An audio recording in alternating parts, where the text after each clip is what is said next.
그래서 우리가 오늘 들어갈 부분은요, 교회 시대를 벌써 들어갔어야 되는데 복음 시대 마무리하고 그리고 교회 시대를 들어가도록 하겠습니다. 교재는요, 우리 505페이지, 기존 책은 505페이지고요 새 책은 509페이지를 펴시면 되겠습니다. 10부를 찾으시면 됩니다. 10부.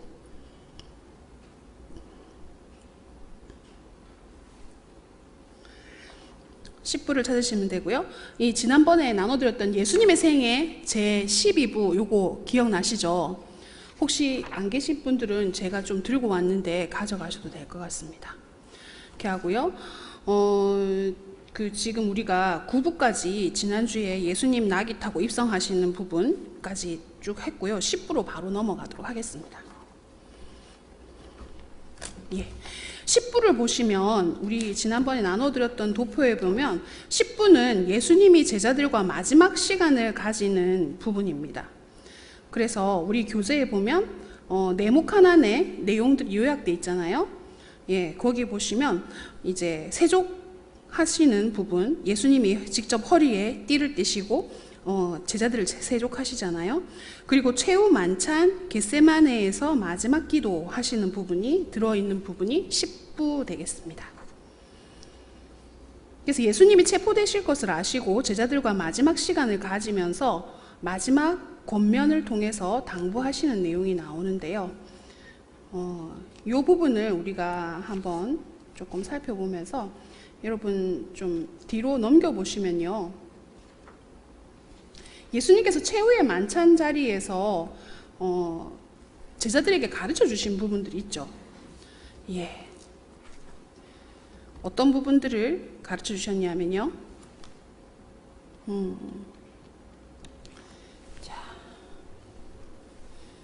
자, 파워포인트 보여주시면 되겠습니다. 제자들과의 마지막 시간에서 천국 비유에 대한 얘기를 하시고 달란트 비유를 하셨는데요. 이제 마지막 시간을 가지시면서 세족하시잖아요.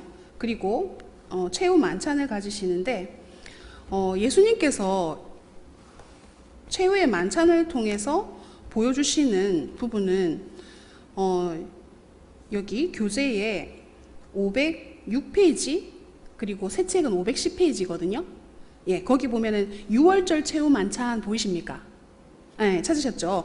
거기 위에서부터 하나, 둘, 셋, 넷, 5번째 줄에 보시면 이제 다시 하나님의 백성을 죄에서 구하기 위해 6월절 어린 양의 피가 필요한데 그 어린 양의 피, 6월절 어린 양이 누구라는 것입니까? 예수님이시라는 거죠. 그죠? 그래서 이 예수님께서는 이 최후의 만찬을 통해서 섬김과 낮아짐의 자세가 하나님 나라 백성의 덕목인 것을 말씀해 주시는 거죠. 우리가 교회에서 이제 열심히 섬기고 교회에서 봉사하다 보면 엄청 큰 거를 이루어야만 하나님의 뜻을 이루는 것처럼 생각되어질 때가 있어요. 그런데 실제로 예수님께서 하신 것은, 우리에게 모범을 보여주신 것은 섬김과 낮아짐의 자세라는 거죠. 어떤 이벤트를 막 잘하고 이거는 그 뒤에 그 뒤쪽의 일이죠. 여러분, 이벤트나 뭐 큰 일들 이런 것들은 2차적인 문제입니다. 중요한 것은 이벤트나 행사 이런 게 아니라 거기에서 섬김의 자세로, 봉사의 자세로 일하는 그것이 정말 하나님 나라 백성이 취해야 될 거라는 거죠. 근데 우리가 눈에 볼 때는 누가 눈에 띕니까? 막 이벤트 하시는 분들이 띄죠. 그래서 우리도 저렇게 해야 되는 건가? 하는 생각이 들 때가 있습니다. 근데 그건 아니라는 거죠. 여러분, 교회를 잘 살펴보십시오. 정말 낮은 자리에서 계속 섬기는 그 사람들을 통해서 교회가 정말 하나님의 향기를 흘려보내고 있는 겁니다. 그래서 제일 중요한 것은 무엇이냐? 나에게 맡겨진 일들을 지금 최선을 다하는 거. 그거가 하나님께서 기뻐하시는 거라는 거죠. 그래서 여러분, 오늘 우리 1부 예배 때, 1, 2부 예배 때 데살로니가 전서 말씀 같이 묵상했었잖아요.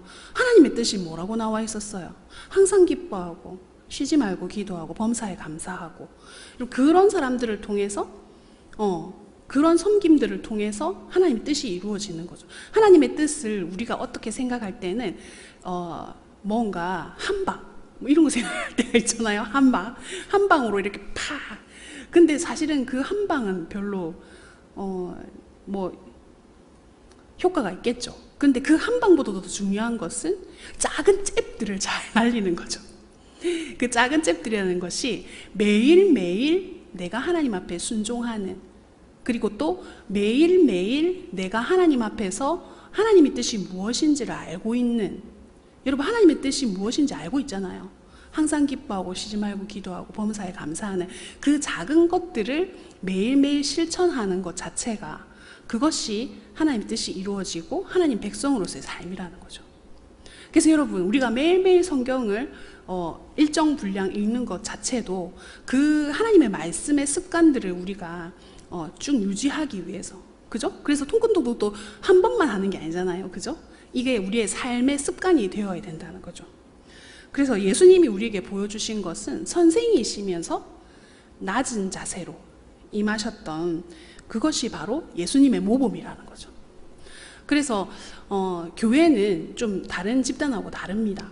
왜냐하면 교회는 모범, 그러니까 어떻게 살아가는지를 보여주는 것이죠.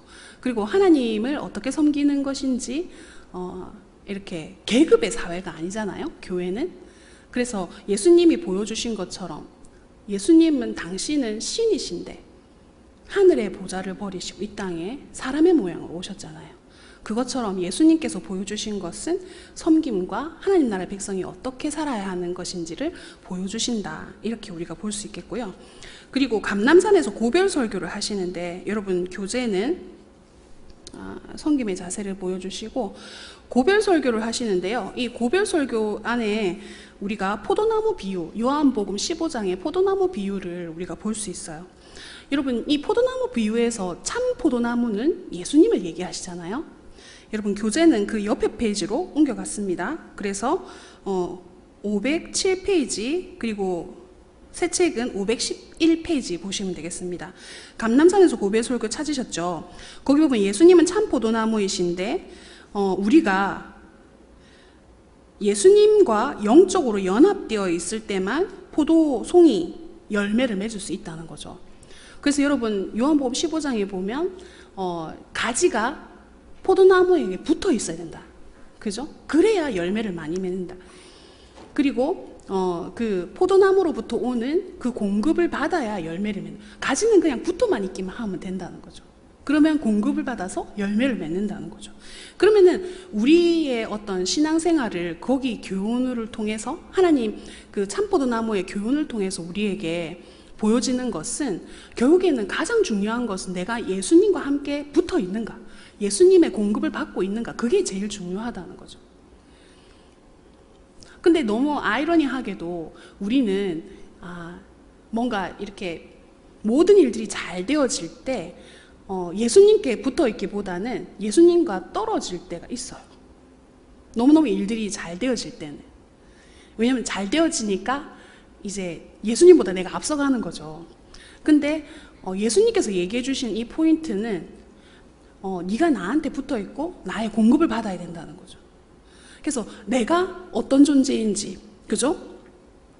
예수님의 그 공급을 받아야 되는 존재라는 것을 그것이 바로 제자의 삶이라는 것을 예수님께서는 이것을 통해서 보여주신다는 거예요. 그래서 그 밑에 줄, 그러니까 하나, 둘, 셋, 넷, 다섯, 여섯째 줄 보시면 교재에 그 포도나무를 보시고 예수님은 자신이 포도나무의 원줄기이고 제자들은 그 가지라고 하시면서 가지는 원줄기에 붙어 있어야 살아간다는 교훈을 주신다는 거죠. 그래서 여러분, 이 교훈은 제자들에게 주셨기 때문에 우리에게도 동일하게 역사되어집니다. 우리가 지금 말씀을 통해서 계속 공급을 받고 이런 삶이 통고통고 할 때만이 아니고 계속 이게 지속되어져야 되는. 그래서 시편 1편에 나오는 말씀처럼 주야로 하나님의 말씀을 묵상하는 자, 그 자가, 그런 사람이 의인, 의로운 사람, 복 있는 사람이라는 거죠. 그래서 여러분, 우리가 그 복을 얻기 위해서 이제 통고통독을 하는 거잖아요. 그래서 하나님, 제가 이 통고통독을 통해서 정말 예수님께 붙어 있어, 예수님께 공급받아서 이 모든 것을 하는 사람이 될 수 있도록 하여 주시옵소서라고 구해야 될 것입니다. 그래서 이 고별 설교를 통해서 이 내용들을 얘기하시고요. 그리고 한 바닥 옆으로 가시면 그 다음 페이지를 보시면요.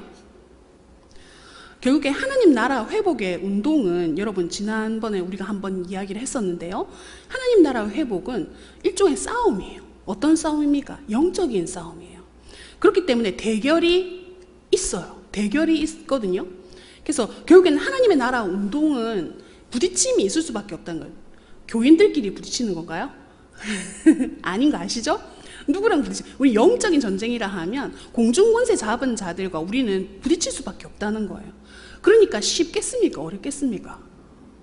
쉽지가 않습니다. 왜요? 우리가 영적인 고지를 점령해야 되기 때문에 쉽지가 않다는 거예요. 하지만 우리가 지는 싸움입니까? 아니에요. 이기는 싸움이에요. 왜요? 예수님이 먼저 이기셨기 때문에 이긴 싸움을 하고 있다는 거예요. 그래서 그 믿음을 우리가 가지고 있어야 된다는 거죠.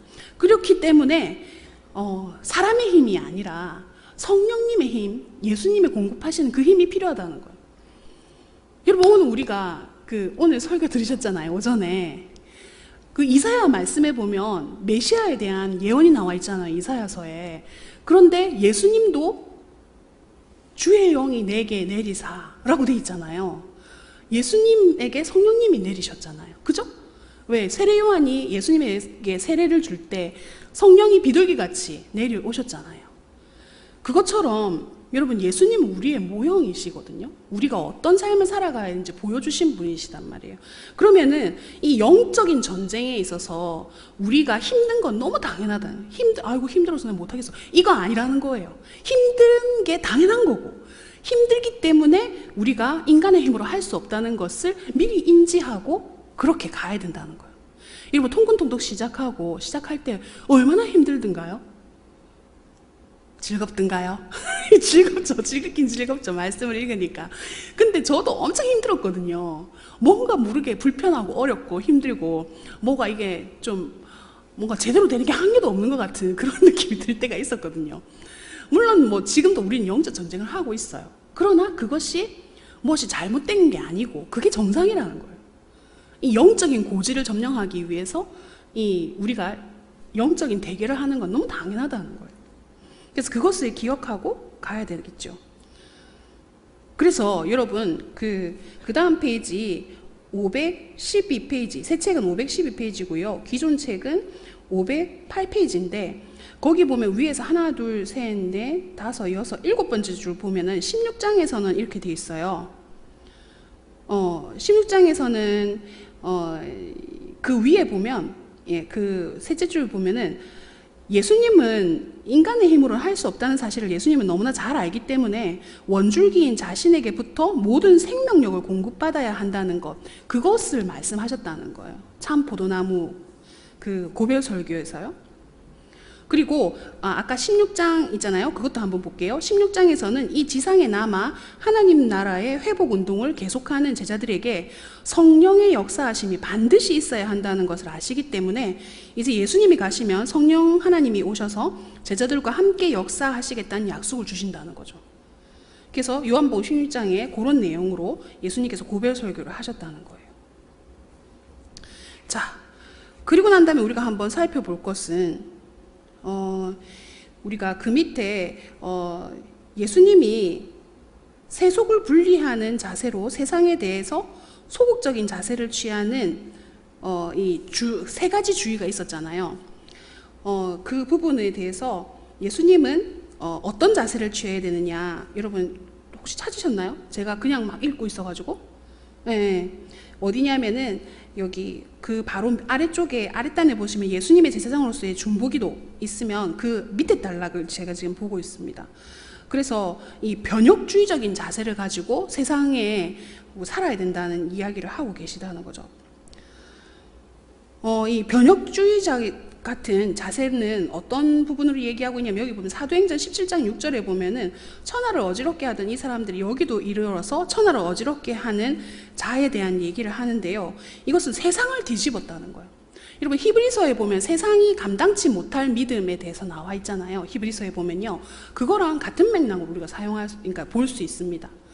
결국에는 여러분 세상을 뒤엎은 자라는 것은 우리가 세상을 따라가는 자가 아니고 세상의 영향을 받는 자가 아니고 세상을 바꾸는 자로 예수님께서 우리를 세우셨다는 거죠. 그래서 제자들을 통해서 그런 일들이 이렇게 사도행전에 나타난다, 이 얘기를 하고 있는 것입니다. 그러면 세속 문화에 대해서 대항하는 하나님 나라의 문화에 대한 것은 결국에는 우리가 변혁주의적인 관점이란 것은 뭐냐면 결국에는 구별되어진 삶, 그죠? 거룩한 삶을 통해서 그렇게 되어진다는 거예요. 내가 막 이 세상을 개혁해야지 이런 마음을 갖지 않는다 하더라도 우리가 하나님을 따르고 구별되어진 삶을 살고 거룩한 삶을 살 때에 변혁주의적인 삶을 살 수 있다는 거죠. 이거는 같은 맥락에서 이루어진다는 것입니다. 자, 그래서 우리는 이제 11부로 넘어가도록 하겠습니다. 11부는요, 예수님의 십자가에 대한 대속사역을 이야기하고 있는데요.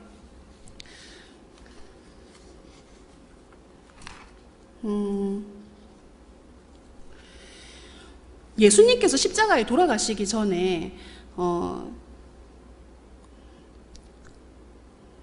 어떤 말씀들을 하시면서 이렇게 돌아가셨는지 우리가 조금 살펴볼 필요가 있거든요. 우리가 교재는 511페이지, 기존 책은 그렇고요. 새 책은 515페이지 보시면 되겠습니다.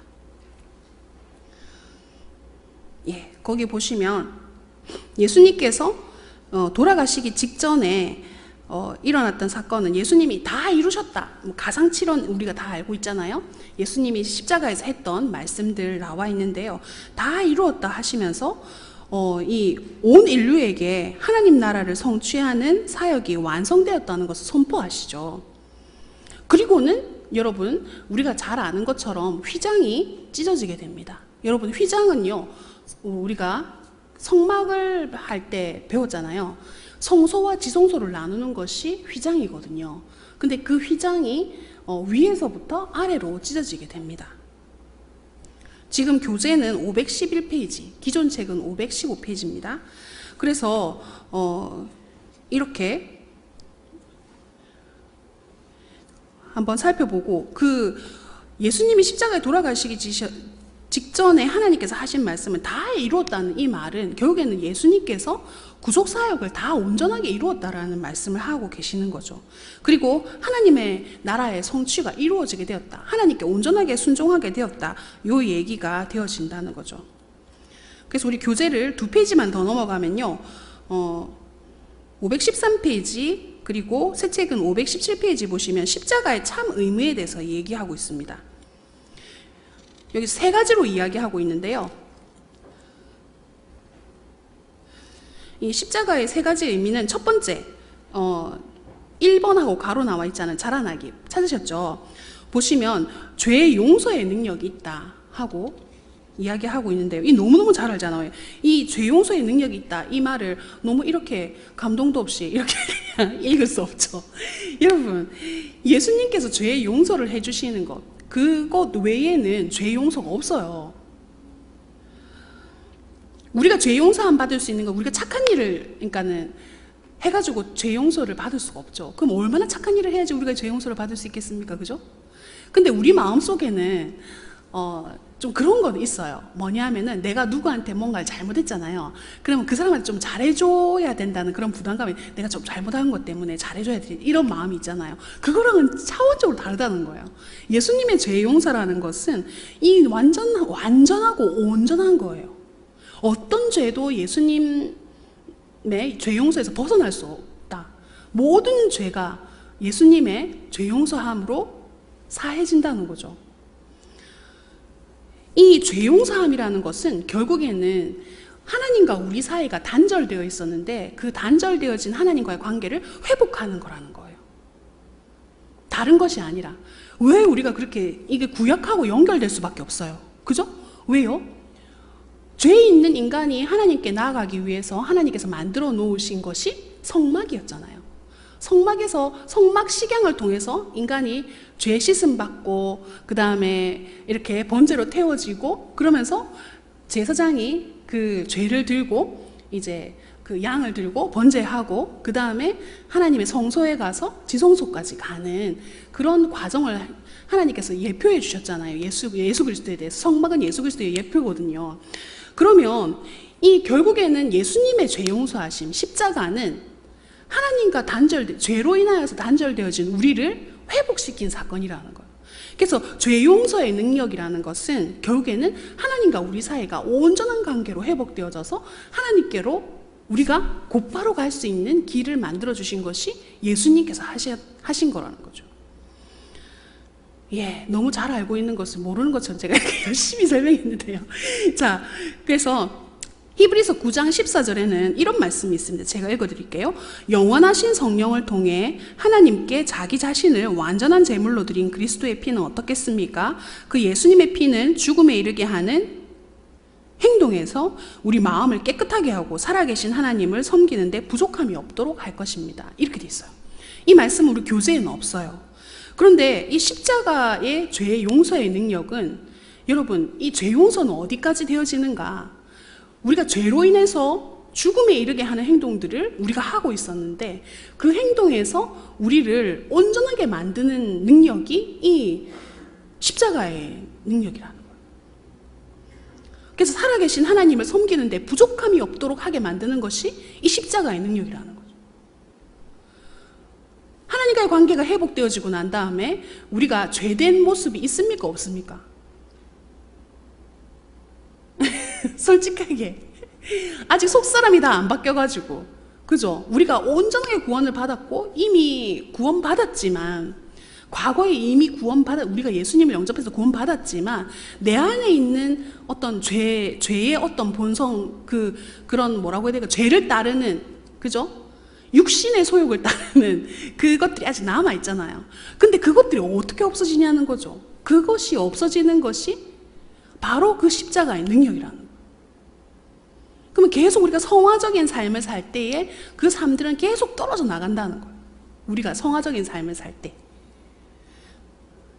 자, 우리가 넘어가서요. 두 번째 능력은 뭡니까? 사랑의 능력. 사랑의 능력.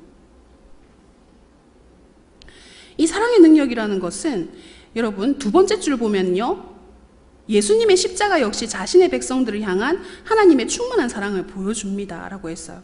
하나님의 충만한 사랑이 이 십자가라는 것인데, 여러분 우리가 말씀을 통해서 알고 있잖아요.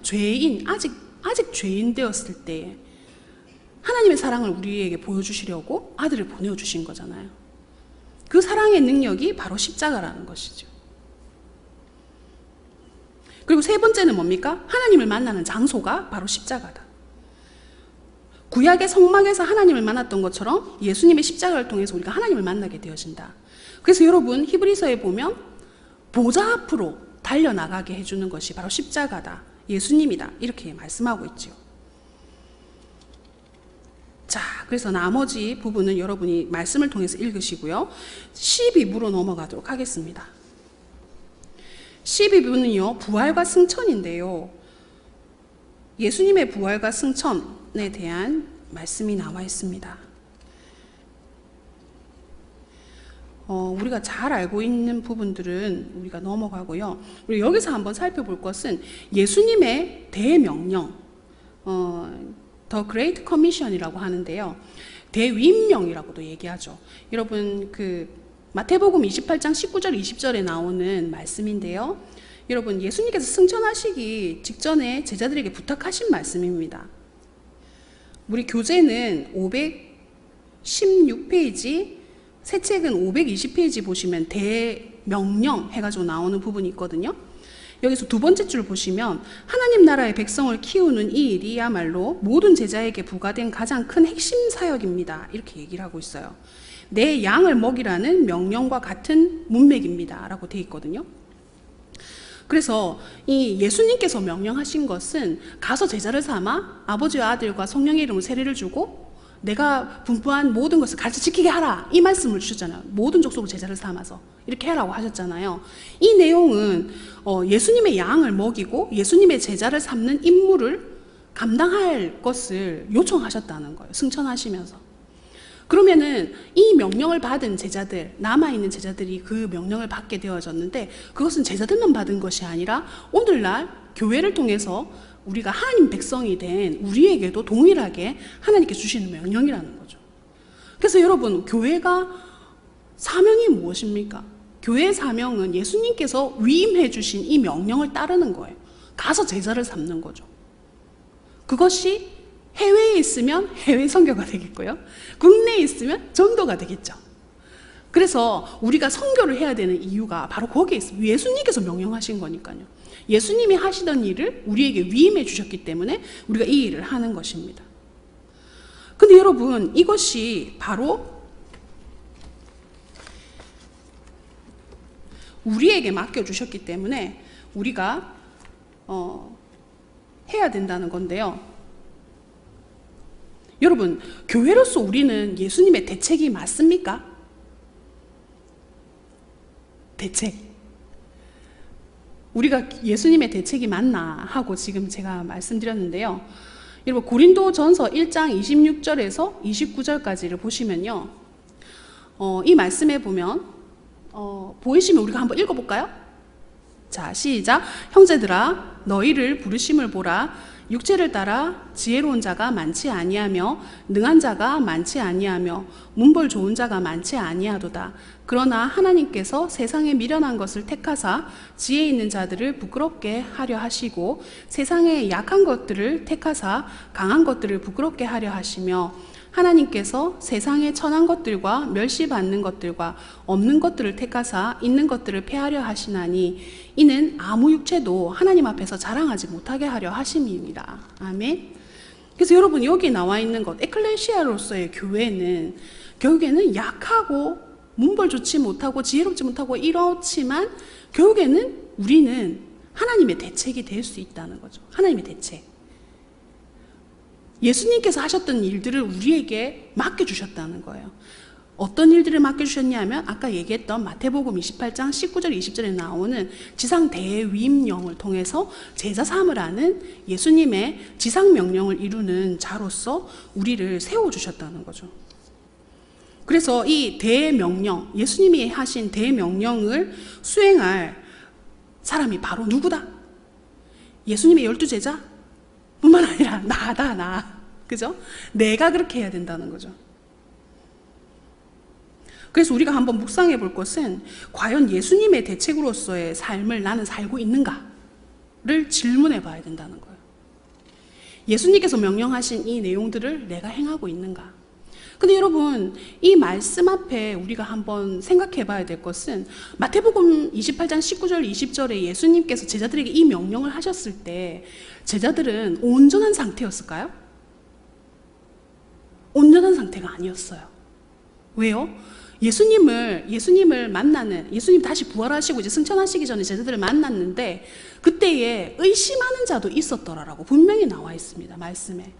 여러분, 마태복음 벌써 읽으셨잖아요. 벌써 지나가셨을 텐데 마태복음에 보면 28장에 제자들인데도 불구하고 예수님을 의심하는 자가 있었다고 분명히 나와 있어요.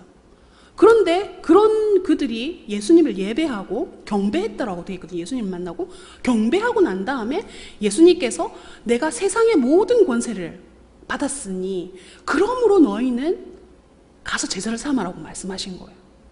그럼 여러분, 우리도 온전한 상태예요? 사실 우리도 온전하지가 않아요. 근데 어떻게 지상명령을 행할 수가 있습니까? 그것은 바로 하나님께서, 예수님께서 모든 권세를 다 받으셨기 때문에 내가 너희와 함께 하겠다는 그 약속에 의해서 우리가 지상 대임명을 할 수 있다는 거죠. 그리고 예수님께서는요, 그 명령을 하시고 승천하셨다는 거죠. 그러면 여러분, 예수님께서 그렇게 하셨다. 마지막 그렇게 올라가시면서 성령을 기다리라고 하셨잖아요. 기억나세요? 네. 예수님께서 승천하시면서 성령님을 기다리라 했거든요. 성령이 오시기까지 너희가 예루살렘을 떠나지 말고 기다리라고 하셨잖아요. 그래서 제자들이 다락방에 모여가지고 계속 기도했었잖아요. 그때 성령님이 임하시고 난 다음에 제자들이 완전히 바뀌어졌잖아요. 그것처럼 이 예수님께서 우리에게 맡겨주신 대위임명을 행하기 위해서는 내 힘으로는 안 된다는 거예요. 성령님을 받고 성령님의 충만하심을 힘입어야 할 수 있는 거라는 거죠. 그러면 내가 이 지상 대위임령, 예수님께서 제자 삼으라고 하신 이것을 하기 위해서는 뭐가 전제되어야 된다는 겁니까? 성령님의 충만하심이 전제되어야 된다는 거예요. 그래서 우리가 사역을 하기 전에 우리가 정말 구해야 될 것은 주님, 제가 성령님의 충만하심을 입게 해 주십시오. 그래서 예수님께서 나에게 명령하신 것들을 내가 행할 수 있도록 도와주십시오 하고 구해야 된다는 거예요. 이거 정말 저한테 하는 얘기입니다. 주님, 도와주세요. 자, 그렇게 해서 우리가 지금 복음서를 이제 마무리하고 있어요. 여러분이 모르는 사이에 제가 벌써 다 마무리가 됐어요. 12부까지 우리 다 보면서 다 마무리됐거든요. 자, 그러면 이제 우리가 교회 시대로 갈 건데요. 여러분, 교회 시대 한번 넘겨볼까요? 새 책은 525페이지고요. 기존 책은 521페이지입니다. 예, 교회 시대에 들어왔는데요. 여러분, 이 교회 시대를 보면서 여러분, 이 교회 시대는 복음서 이제 사복음서가 끝났고요.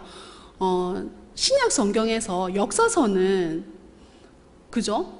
서신서의 역사서는 뭐라고 했습니까? 사도행전이거든, 사도행전. 여러분 기억나시죠? 이 사도행전의 역사서 안에 서신서가 다 들어가 있어요. 그래서 여러분, 이 사도행전을 볼 때에 그 역사를 우리가 살펴볼 것은 바울의 전도 여행을 통해서 1차, 2차, 3차에 이르는 전도 여행을 통해서 어떻게 교회가 세워졌는지를 교회 시대를 통해서 볼 거예요. 그래서 먼저 우리가 사도행전을 살펴보고요. 그 사도행전 안에서 어떻게 서신서가 쓰여졌는지를 한번 살펴볼 건데요. 자, 우리가 그것을 그렇게 살펴보면서 이 칼바르트의 교회론 에클레시아에서 우리가 요걸 잠깐만 보고 갈게요. 잠깐만요. 아유, 제가 잘못했군요.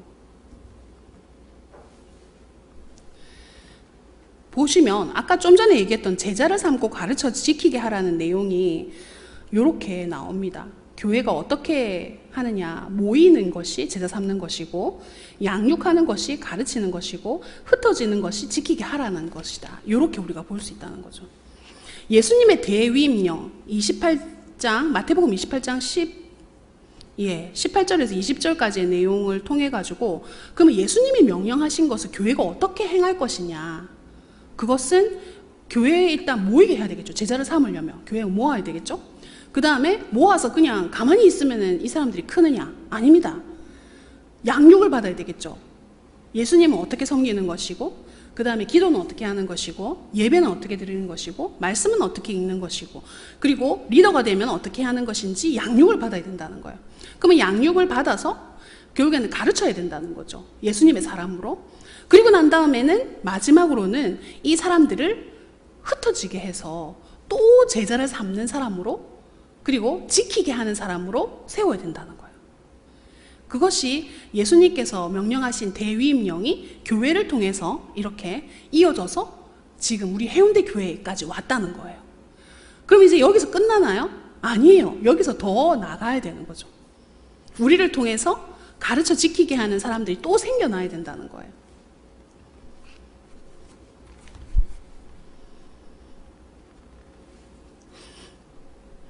그래서 교회의 중요한 사명 세 가지는, 그죠?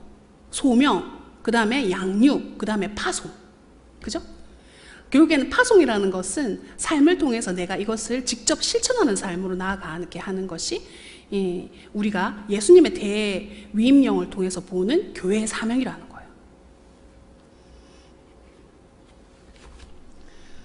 자, 그래서 사도행전은 우리가 살펴보도록 하겠습니다. 우리 교재는 522페이지 기존 책, 그 다음에 새 책은 526페이지 보시면 요 그림 보이시죠? 사도행전 한눈에 보기, 그죠? 여러분, 사도행전은요 우리가 두 부분으로 크게 나눌 수 있는데요.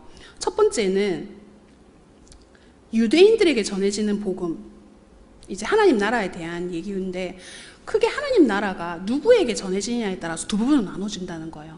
첫 번째는 유대인에게 복음을 전했어요. 두 번째는 이방인, 열방들에게 보내는데, 이것은 여러분 예수님께서 명령하신 거랑 똑같아요. 예루살렘과 온 유대와 사마리아와 땅끝까지 이르러라 했잖아요. 그 내용이 그대로 나와 있는 것이 사도행전이에요. 그래서 제일 처음에 제자들은 누구에게 복음을 전했겠습니까? 유대인들에게, 예루살렘에 있는 사람들에게 전했죠. 그리고 예루살렘과 온 유대와, 그죠? 그리고 이제는 바울을 통해 가지고 열방에까지 이방인들에게 복음을 전하는 것이 나오는 것이 사도행전이라는 것입니다. 자, 그래서 우리가 두 번째는 열방에 전해지는 복음, 하나님 나라에 대해서 우리가 볼 것이고요. 자, 요거를 한번 봐야 되는데요. 사도행전에 나타난 교회 형성과 발전, 그 바로 밑에 나오시죠. 이 도표가 있거든요. 이 도표가요, 결국에는 1장부터 7장까지, 사도행전 1장부터 7장까지는 유대인과 예루살렘 중심으로, 그리고 사역자 중심은 누굽니까? 베드로를 중심으로 해서 쭉 말씀이 나와진다는 거예요. 그래서 교회의 형성기로 봅니다. 첫 번째는.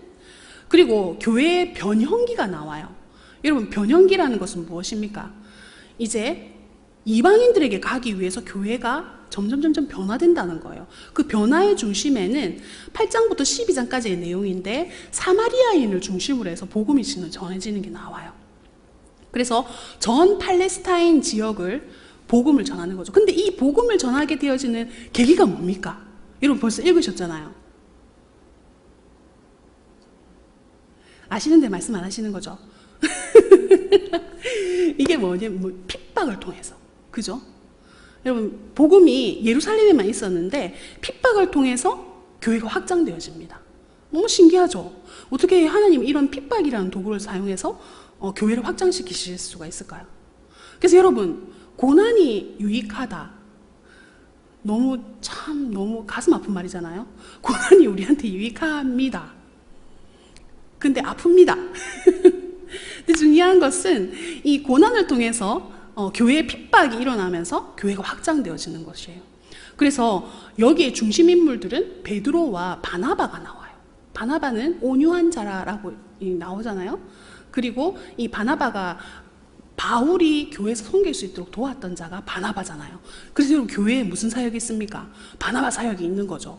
그죠? 교회에 잘 적응하지 못하는 사울을 바울 되게 한 것처럼 이렇게 바나바처럼 그런 사람이 있어야 교회에 잘 적응해서 그 사람들 섬길 수 있다라고 해서 바나바 사역이라고 하죠. 그래서 유대와 사마리아까지 복음이 증거되어지게 되는 거죠. 그게 교회의 변형기입니다. 그 이후에는요, 교회 확장기가 나타나요. 여기에서 중심인물은 누구겠습니까? 바나바가 인도했던 바울의 사역이 쫙 나오게 되는 거예요. 그게 13장부터 18장까지의 내용이 쫙 나오거든요. 그래서 여기 사역의 대상자는 누구겠어요? 이제 이방인들에게, 그죠? 이방인들에게 전해지면서 교회가 막 이제 팔레스타인을 지나가지고 저기 유럽 쪽으로, 그죠? 아시아 쪽, 여러분 아시아 쪽 아시죠? 우리 동남아시아 말고요. 저기 이 팔레스타인 그 지중해 쪽에 있는 아시아 쪽으로 복음이 전해지게 됩니다. 그렇게 해서 우리가 사도행전을 이렇게 구분지어서 볼 수 있어요. 그럼 이 안에 교회가 어떻게 세워졌고, 그 다음에 서신서가 교회가 세워지고 난 다음에 바울이 그 교회들이 잘 서게 하기 위해서 보낸 편지들이 서신서라는 거죠. 그래서 베드로가 보낸 서신이 있었고요. 그리고 바울이 보낸 서신이 있었어요. 그것들은 다 교회에 문제가 있거나 조금 뭔가 트러블이 있어서 그것을 해결하기 위해서 바울이 보낸 편지라는 거죠. 이렇게 해서 사도행전만 보더라도 우리는요, 벌써 신약을 거의 다 훑은 거나 마찬가지예요. 하나님의 사역이 예수님 이후에 12제자로 인해 가지고 사역이 어떻게 교회가 확장되어지는지를 사도행전을 보면 우리가 볼 수 있다는 거죠. 그래서 요 큰 그림을 가지고 우리가 이제 바울의 1차, 2차, 3차 전도 여행을 통해 가지고 어떤 식으로 교회가 세워지고 어떻게 서신서가 이렇게 되는지를 우리가 살펴볼 것입니다. 자, 그래서 우리가 조금 넘어가서요, 교회 형성기를 먼저 보겠는데요. 우리가 지금 교회 형성기, 그 다음에 교회 변형기, 교회 확장기를 볼 텐데 먼저 형성기를 살펴보도록 하겠습니다. 사도행전 1장에서 7장까지 내용이고요. 주로 예루살렘에서 이루어지는 것인데요. 교재는 525페이지 보시면 되겠고요. 새 책은 529페이지를 보시면 되겠습니다.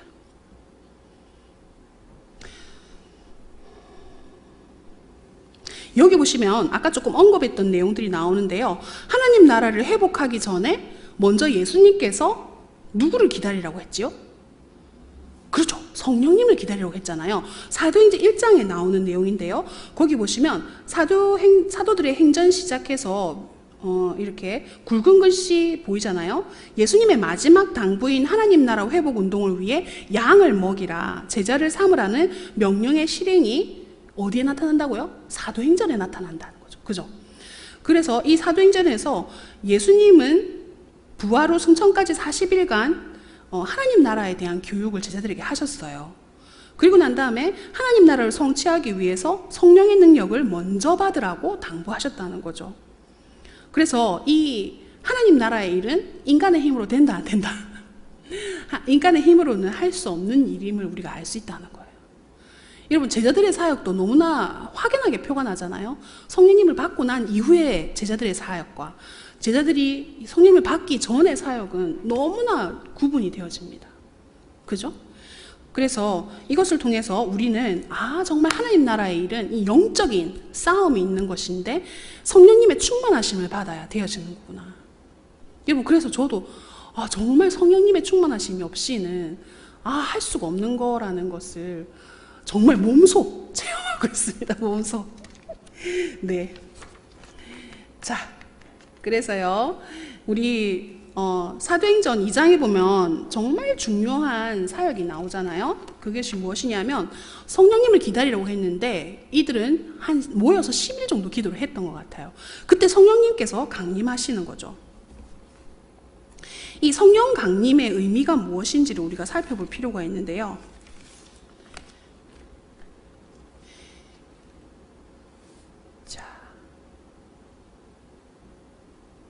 이 성령 강림의 그 의미가 한번 보겠습니다.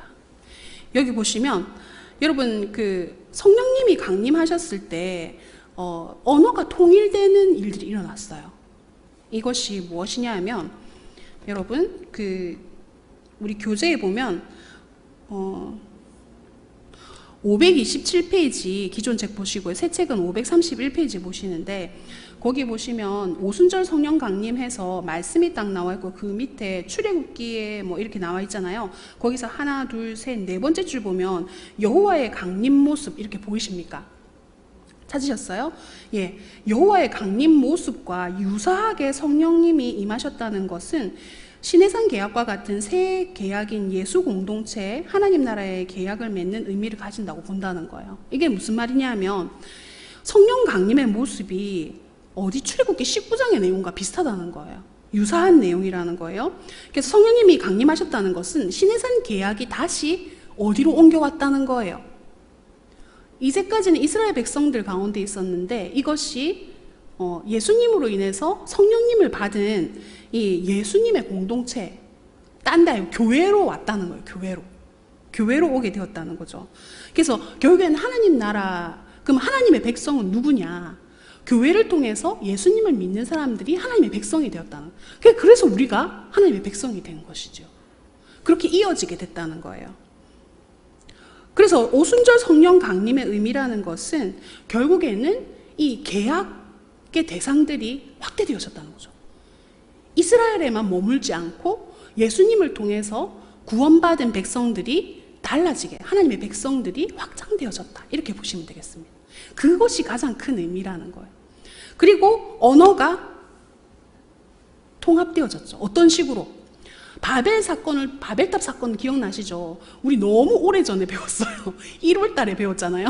바벨탑 사건에서는 하나님께서 이 사람들이 악한 계획을 가지고 우리의 그러니까 홍수에 멸하지 않기 위해서 하늘까지 닿게 하자 하면서 바벨탑을 지었잖아요.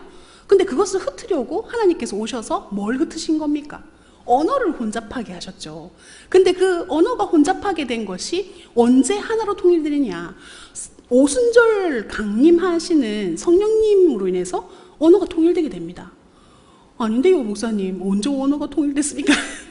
이게 무슨 말이냐면, 제가 그냥 그 성령님이 오시고 난 다음에 언어가 통일됐다는 것은 성령님을 받은 사람들이 자기가 모르는 말을 막 하기 시작했어요. 그것이 우리가 방언이라고도 얘기하는데요.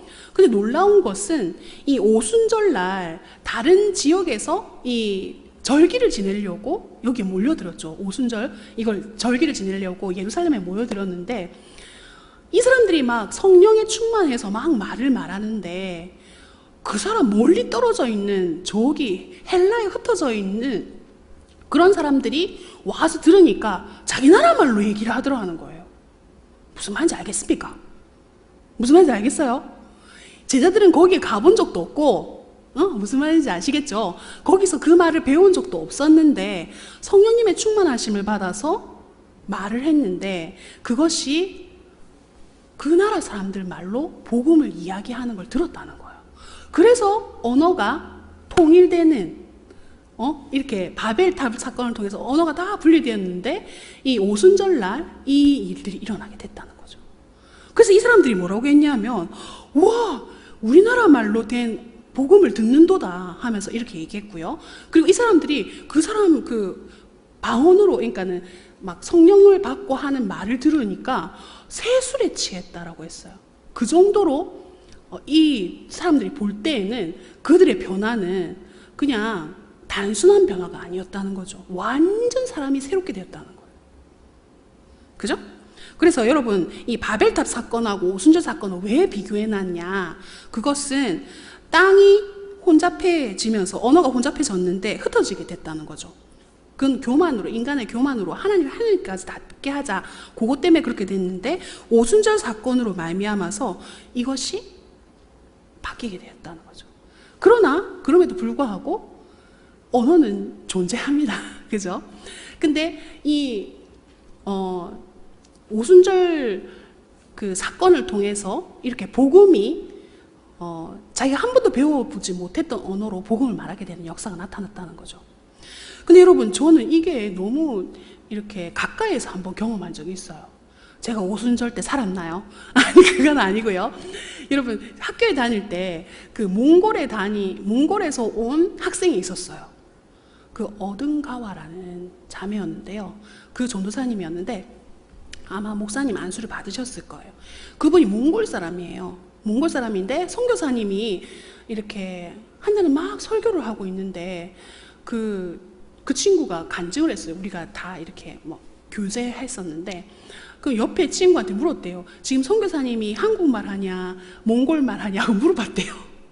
그러니까 무슨 소리야 너 지금 한국말 하고 있지 선교사님이 한국말 이렇게 얘기했다는 거예요.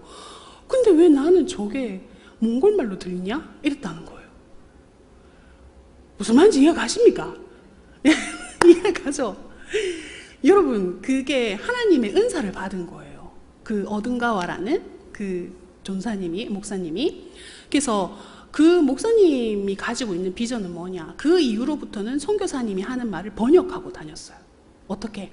몽골말로 얘기하면 이 어든가와 자매가 이 목사님이 통역하듯이 이렇게 한 번도 한글을 배운 적이 없는데 그런데 저희가 대학원에서 공부할 때 이 어든가와 목사님이 글자는 모르잖아요.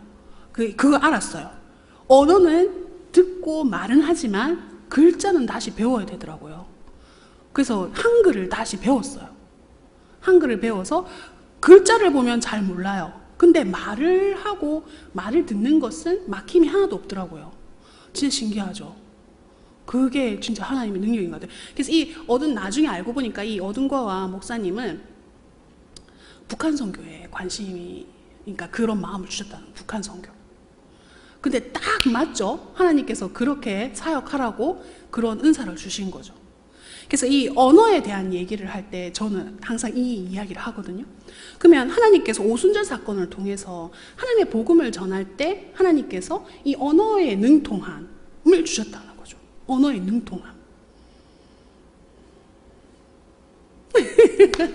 갑자기 제가 이 얘기를 왜 할까요? 이 얘기 생각하려고 한 게 아닌데.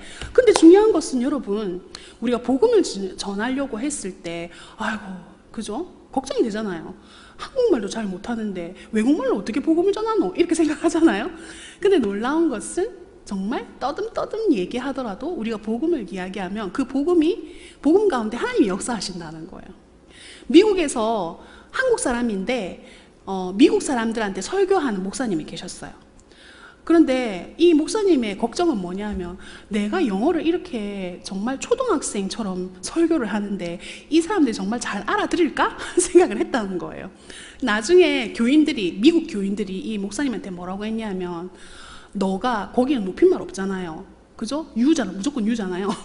너가 그렇게 아주 우리가 한 번도 잘 사용하지 않는 쉬운 단어로 복음을 전하기 때문에 우리는 정말 이 귀가 깨어있다, 이렇게 표현했다는 거예요. 그래서 여러분, 중요한 것은 내가 언어에 능통한 자가 되고 그런 게 중요한 게 아니고, 내가 복음을 위해서 헌신하게 되어지면 하나님께서는 그런 나를 통해서 어떻게든 복음이 증거되도록 역사해 주신다는 거예요. 성령님을 통해서 그렇게 하신다는 거예요. 아멘. 그래서 우리가 또 진도를 나가봅시다. 그래서 오순절의 성령 강림의 의미를 우리가 살펴봤고요.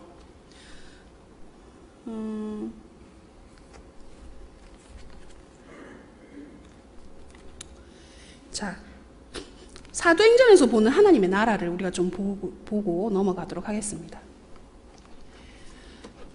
사도행전에서 보는 하나님의 나라는 우리가 기존 책은 525페이지에서 526페이지까지 나와 있는 내용인데요. 예, 지금 보고 있는 내용 그대로 보시면 되겠네요. 그래서 여기 하나님 나라는 성령님의 권능으로 임한다는 것이지요.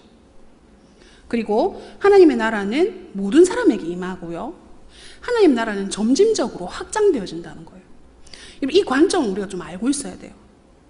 하나님의 나라는 인간의 노력이나 이런 것을 뛰어넘는 성령님의 권능으로 임하게 되는데, 마태복음 12장 28절에 그러나 내가 하나님의 성령을 힘입어 귀신을 쫓아내는 것이면 하나님의 나라가 이미 너희에게 임하였느니라 라고 예수님께서 말씀하셨어요. 그래서 하나님의 나라는 하나님의 백성이 성령으로 사탄의 억압된 삶에 구현되고 의롭게 자비로우신 어떤 통치를 받게 되어지는 그런 능력이 있다는 거죠. 하나님의 나라는 모든 사람에게 임한다. 이거는 어떤 의미냐면요, 유대인들은 하나님의 나라는 자기한테만 임한다고 생각했어요. 그런데 하나님의 계획은 그렇지가 않았죠. 하나님의 계획은 이방인들에게, 모든 열방에게 복음이 증거되어지는 것, 하나님 나라가 임하여지는 것이 하나님의 목적이었습니다. 그리고 하나님의 나라는 점점 확장되어진다는 거예요. 우리가 사도행전 1장 8절에 나오는 것처럼 예루살렘과 온 유대와 사마리아와 땅끝까지 이르러서 복음을 증거하라고 하시잖아요. 그러면 이 하나님의 나라는 점점 지역이 확장된, 처음에는 유대, 예루살렘 지역에밖에 그것이 있지 않았어요. 그죠? 유대 지역밖에. 그런데 교회가 확장되어짐으로 말미암아서 이 하나님 나라는 점점 확장되어진다는 거죠. 그래서 예수님이 오실 때에는 새 하늘과 새 땅, 그죠? 그것이 완성되어지는 것이라 이렇게 보시면 되겠습니다. 그것이 우리가 이걸로 한번 볼 수 있겠는데요. 여기 지도를 한번 보시면, 여러분 처음에는 제가 좀 전에 얘기한 것처럼 예루살렘 안에만 이렇게 요 지역에만 있게 되었다는 거예요. 요 지역에만 있게 되었다는 거죠. 요 지금 지도 보시죠? 예, 지도 보이시죠? 근데 결국에는 핍박하고 흩어지고 그 다음에 복음 전파를 함으로 말미암아서 복음이 이렇게 막 확장되게 되었다는 거예요. 이 복음은요, 바울을 통해 가지고 이렇게 아시아를 지나서 유럽으로 이렇게 넘어가게 되는데요. 유럽으로요. 원래 바울이 가려고 했던 것은 아시아 지역에 더 가려고 했었어요. 그런데 성령님께서 가지 못하게 하셨잖아요. 그래서 유럽으로 증거되어지는데 사실은 이쪽으로 바울이 로마까지 가게 되지만 복음은 이렇게만 전해졌나요? 아니에요. 바울 말고 딴 사람들이 이렇게 가게 되었다는 거예요. 복음의 확장서. 그렇게 보시면 되겠습니다.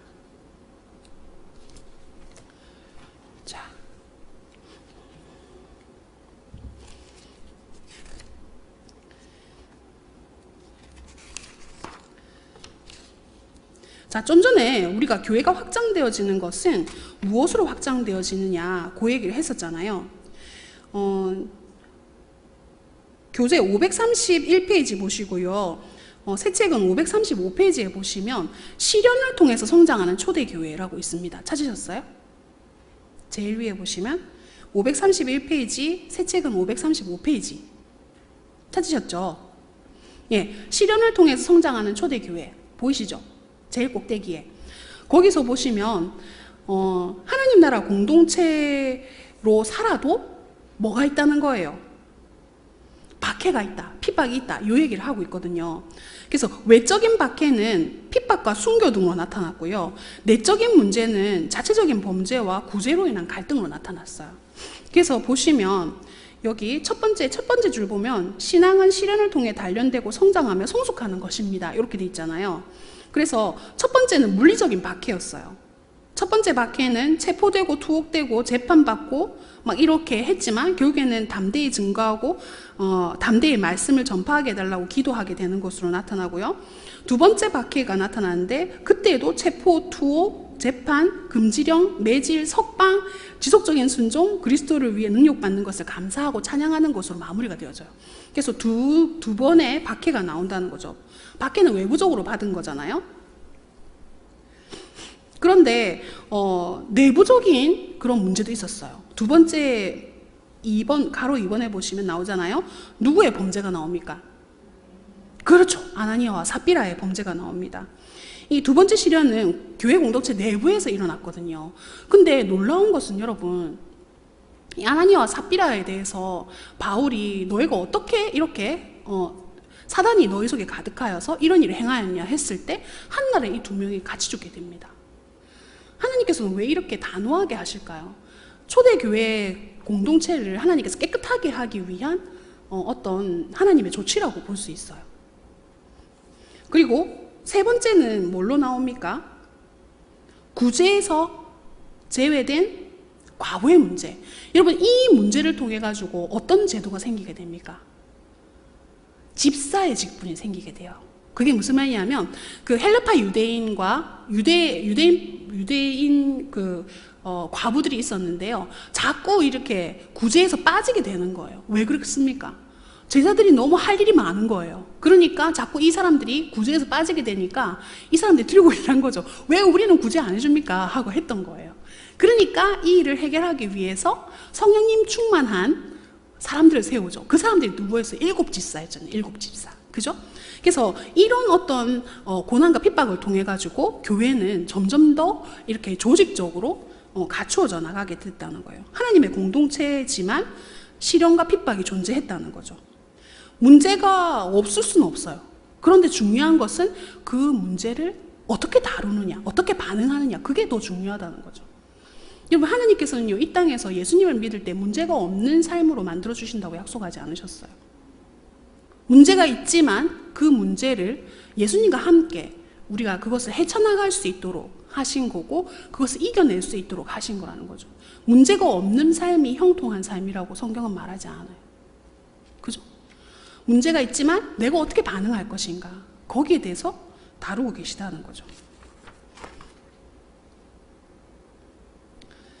그렇게 해서 첫 순교자가 나오게 되고요. 사도행전 8장으로 가게 되어지면 이제 사마리아 전도자 빌립이 나옵니다. 여러분, 그 532페이지고요. 기존 책은, 새 책은 536페이지입니다. 그래서 요 그 지도 나오시죠? 보이시죠? 책에도 나오죠? 그래서 핍박이 더욱 거세지는 것을 통해서 하나님께서 하신 일들은 무엇이냐? 결국에는 교회가 확장되고 복음이 전파되게 하셨다는 거죠. 그래서 선교의 중심이 예루살렘에서 어디로 이동하게 됩니까?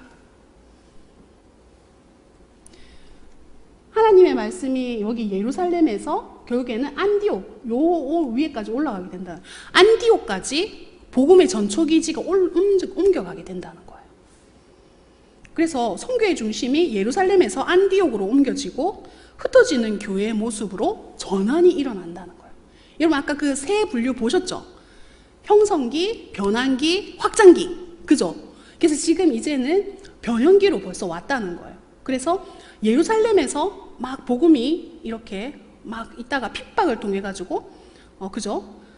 이 핍박을 통해서 복음이 확 확장이 되면서 안디옥까지 가게 됐다는 거죠. 자, 그 옆에 페이지 한번 보시면요. 바울에 대한 부분이 나옵니다. 이렇게 거센 핍박 가운데서도 하나님 나라 확장을 통해서 하나님은 누구를 준비하신다는 거예요. 그 준비했던 사람이 누구라는 겁니까? 바울이라는 거죠. 바울. 이 바울은요, 다소 출신인데요. 가말리엘 문화생이었고 로마의 시민권자였다는 거예요. 근데 여러분, 이 바울을 준비하셨던 하나님의 손길을 보시면 너무 놀라워요. 여러분, 우리 구약하고 신약하고 중간에 있었던 중간기 기억나시죠? 하나님께서 이방인들에게 복음을 증거하시기 위해서 언어를 다 통일시켜 놓았어요. 헬라 말로, 그죠? 그리고 또 제자들이 복음을 전할 수 있도록 길을 다 닦아 놓으셨어요. 로마를 통해서. 로마가 모든 나라들을 점령함으로 말미암아서 길을 다 닦아 놨다고. 그래서 이 바울이 복음 전하러 갈 때 그 로마가 닦아 놓았던 길들을 통해서 그 헬라 쪽에 있는 모든 아시아 쪽에 있는 그 교회와 이런 뭐 갈라디아 교회라든지 골로새 교회라든지 이런 교회들을 세우게 되었다는 거죠. 그래서 하나님은 이 바울을 준비하셨다는 거죠.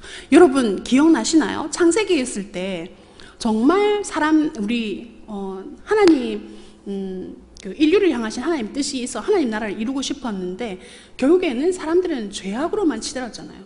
죄가 관영해지게 되고 그리고 이 노아의 시대를 지나면서 점점 악해지게 가니까 하나님께서 이 홍수를 통해 가지고 다 이렇게 하시고 난 다음에 이것으로 끝나지 않고 누구를 선택하셨잖아요. 사람을 선택해서 하나님 나라를 이루기로 결심하셨잖아요. 그게 바로 아브라함이었잖아요. 그것처럼 하나님께서는 이 이스라엘 백성 이 복음의 더 확장을 위해서 한 사람을 예비하셨다는 거예요. 그럼 여러분, 하나님께서 일을 시작하시는 것은 어떤 큰 단체를 막 이렇게 사용하시기도 하시지만 제일 처음에는 사람을 한 명 부르시는 거라. 한 명. 아브라함 한 명 부른 것처럼 바울도 한 명 부르셨다는 거예요. 그럼 여러분, 결국엔 하나님의 일은 그 한 사람이 하나님 앞에 순종함으로 말미암아서 이루어진다는 거예요. 어떨 때는 아무도 그 일에 대해서 모를 수 있어요. 아무도 그 일에 대해서 관심 없을 수 있어요. 그런데 한 사람 순종하는 그 사람을 통해 가지고 하나님의 일들은 완전히 하나님 나라가 확장되어지는 거죠. 여러분, 하나님께서 하나님 나라에 대해서 설명하실 때 누리기 얼마나 많은 그 일들을 하는지에 대해서 얘기하시잖아요. 나중에는 부풀어가지고 감당하지 못할 만큼 되어지는 것이 하나님 나라라고 하셨잖아요. 그것처럼 처음에는 정말 겨자씨만한 그 믿음으로 시작한다는 거예요. 그래서 여러분, 정말 큰일 하기 이전에 중요한 것은 내가 한 명 하나님 앞에 순종하는 것으로 그 일들이 이루어진다는 거죠. 다 그래서 여러분, 여기에 계신 통근통독에 계신 분들은 하나님 앞에 순종함으로 말미암아서 그 겨자씨 하나처럼 정말 거대한 나무가 되어져서 새가 깃들고, 그죠? 거기에 쉬게 되어지는 그런 놀라운 하나님 나라의 역사가 일어나는 그 중심에 한 사람의 순종하는 사람, 그 사람들이 우리가 됩시다. 아멘? 예, 아멘. 자, 그리고 난 다음에 고넬료 사건이 나와요. 고넬료가 회심하는 게 나오죠. 여러분, 근데 이 중요한 것은요, 이 고넬료 회심 사건에서 정말 보여주는 것은요, 여러분, 고넬료가 이방인이잖아요. 그런데 고넬료한테 복음을 전한 사람이 누굽니까? 베드로잖아요. 베드로요. 근데 여러분, 베드로가 처음부터 내가 고넬료한테 가서 복음을 전해야지 했습니까? 아니에요. 베드로는 그런 생각 한 번도 해본 적 없어요. 제가 생각할 때는 성경에는 안 나와요. 그런데 중요한 것은 하나님께서 이 베드로를 고넬료의 집에 보내기 위해서 환상을 보여주셨잖아요. 먹지 못하는 짐승이 가득 들어있는 뭐가 있었습니까? 보자기가 있었잖아요. 그 보자기에 이렇게 쭉 내려오면서 먹어라 하시잖아요. 그러니까 베드로의 반응은 아이고 나는 그 정결하지 않는 음식을 먹지 않습니다 이렇게 얘기했잖아요. 근데 이것이 몇 번이 있었죠. 그리고 난 다음에 고넬료가 보낸 사람이 베드로에게 와서 어떻게 합니까? 자초지종을 얘기하고 고넬료 집에 가게 되잖아요. 그럼 이 고넬료 사건을 통해 가지고 이방인에게 복음을 전하는 것은 베드로의 계획이 아니었다는 거예요. 누구의 계획이었다는 겁니까? 하나님 성령님께서 하셨던 계획이라는 거예요. 그래서 이 고넬료 사건에서 회심 사건에서 보여주는 것은 하나님이 이제는 유대인에게서 복음이 어디로? 이방에게로 넘어가게 되어지는 그 과정 가운데 있다는 거죠. 그래서 여러분 그 베드로가 와서 하나님의 말씀을 전하니까 뭐가 임했어요? 성령님께서 임하셨거든요. 그럼 여러분 베드로가 너무 말하기 좋잖아요. 자기가 뭐 어떻게 한 것도 아니고 말씀을 전하고 있을 때 성령님께서 임하셨으니까. 그죠? 그거는 자기가 한 일이 아니잖아요. 그래서 성령님이 이방인에게 임하셨는데 베드로가 뭐라 하겠어요? 그러니까 예루살렘 교회가 인정할 수밖에 없었다는 거죠. 그래서 세계화를 위한 하나님의 계획이셨다라고 보는 것이죠.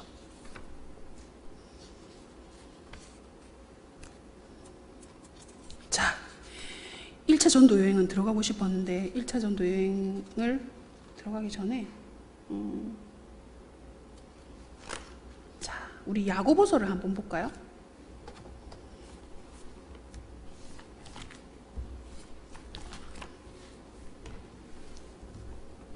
우리 교재는 536페이지 보시면 되겠고요. 새 책은 540페이지 보시면 되겠습니다. 찾으셨나요?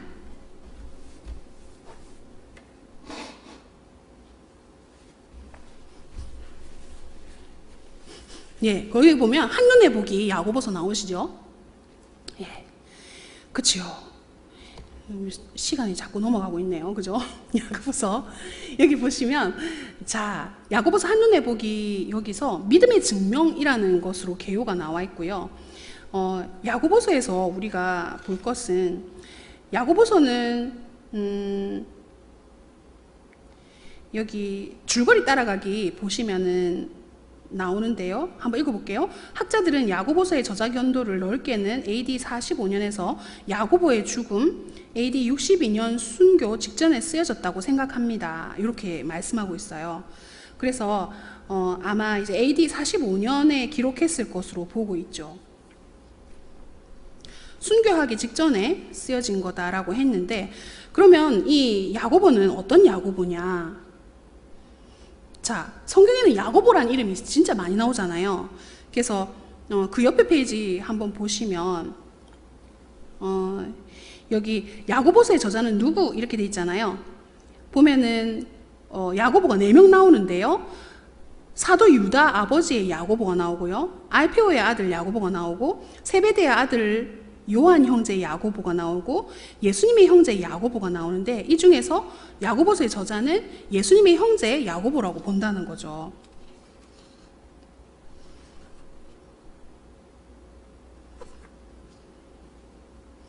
자, 우리가 교재를 조금 넘어가서요.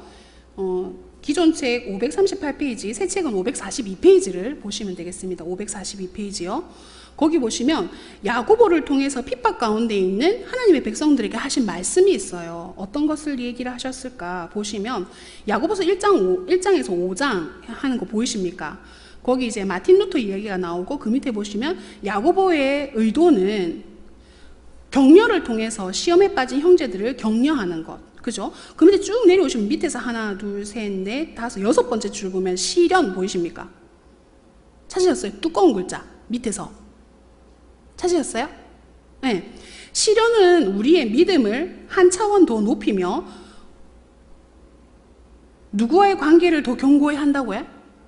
그렇죠. 하나님과의 관계를 더 견고히 하기 위해서 이 시련이 필요하다 얘기를 하고 있습니다. 그리고 믿음은 행위로 표현되어져야 되고, 행위는 믿음에 근거해야 된다. 그래서 행동하는 믿음은 뭘 감당할 수 있습니까? 시험을 감당할 수 있다는 거죠. 그래서 이 행동하는 믿음이라는 것은 성화적인 믿음을 이야기하는 것입니다. 자, 그리고 그 옆에 페이지 바로 넘어갈게요. 야고보서는 그래도 다 봐야 될 것 같은데, 여러분 이 야고보서를 우리가 이렇게 보면서 옆에 페이지 보시면 바울의 1차 전도 여행이 나오거든요. 근데 이 바울의 1차 전도 여행은 이 안디옥에서 파송을 받거든요. 근데 이 파송을 받는 것이 바울이 자기가 가겠다고 한 게 아니에요. 주를 섬겨 금식할 때에 성령님께서 바울과 바나바를 따로 세우라라고 명령하셨다는 거예요. 그래서 이 복음 전도의 확장은 누가 일하시는 겁니까? 성령님께서 일하시는 거라는 거죠. 그리고 교회가 이 두 사람을 파송했는데 안디옥에는 정말 섬길 사람들이 많았어요. 지도자가 많이 없었거든요. 그런데도 불구하고 하나님 말씀에 순종해서 바울과 바나바를 따로 세웠다는 거죠. 바울과 바나바가 얼마나 큰 일을 할 수 있음에도 불구하고 교회보다는 하나님의 명령에 따라서 그렇게 순종해서 나갔다는 겁니다. 그래서 이 1차 전도 여행에서 바울은 갈라디아 교회를 세우고 가장 큰 열매인 갈라디아 교회를 얻게 되어지죠. 그리고 갈라디아 서신을 보내게 되는 것이 1차 전도 여행에 나오는 것입니다. 그래서 여러분 야고보서와 갈라디아서를 우리가 볼 때 야고보서는 행함을 통해서, 그죠? 성화적인 믿음에 대해서 얘기한다면 갈라디아서는 뭐에 대해서 얘기합니까? 믿음에 대해서 얘기를 합니다. 그래서 이 두 가지를 우리가 같이 가지고 있는 것이 바로 구원은 우리가 의롭다 하심을 받고 그 다음에 성화적인 믿음이 같이 나타나야 된다는 거죠.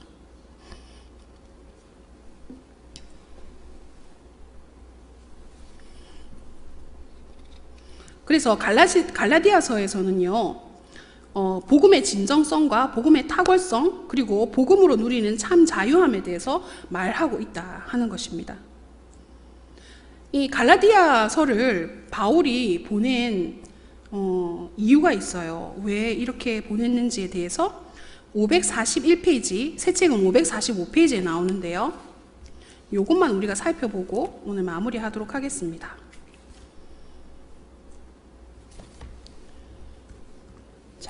갈라디아서에서요, 여기 보시면 545페이지 새 책요, 갈라디아서의 이신칭의의 의미 보이시나요? 밑에 쪽에 나오죠? 여기에 보시면 위에서 하나, 둘, 셋, 네 번째 줄에 보시면 이 믿음이 보이십니까? 예, 이 믿음으로 찾으셨죠? 읽어보겠습니다. 이 믿음으로 구원받는다는 것은 우리의 구원이 우리의 행함, 즉 당시 분위기로 말하면 외향적 율법 지킴이 우리를 구원하지 못한다는 것을 분명히 하기 위함이라는 거예요.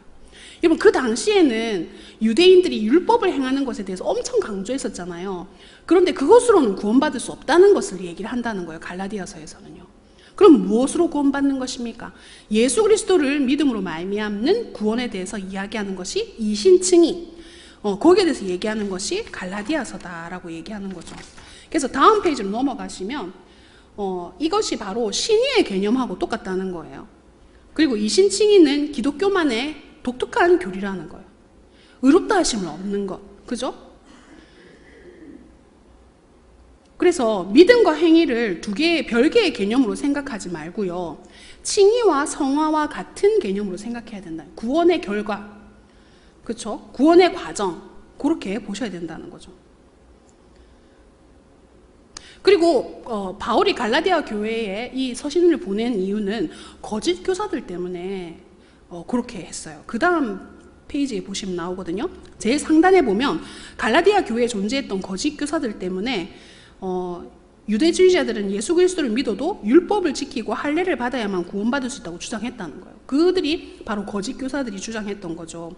그런데 바울의 사도직까지 의심했다는 거예요. 그렇기 때문에 갈라디아 서를 적어서 바울이 교회에 있었던 그런 문제들을 해결할 필요가 있었다는 거죠. 그래서 갈라디아서를 적었다. 여기까지 우리가 한번 보도록 하겠습니다. 그럼 여러분 두 페이지 넘어가시면 여기까지 볼게요. 549페이지 새 책은요, 543페이지 보시면 되겠네. 기존 책은요. 그러면 이신칭의와 성령의 내주의 결과는 무엇이냐? 여러분 아까 제가 제일 처음에 인트로로 가족에게 정말 다 이해할 수 없어도 사랑할 수 있다 했잖아요. 그러면 결국에 하나님께서는 우리에게 이 이신칭의를 통해 가지고 성령의 내주하심을 우리에게 이루시려고 하시는 것은 무엇이냐? 사랑의 열매인 성령의 9가지 열매를 맺게 하시려는 것이 하나님의 목적이라는 거예요. 그래서 여기 보시면 성령의 9가지 열매는 모두 뭐와 관련이 있어요? 우리의 성품하고 관련이 있어요.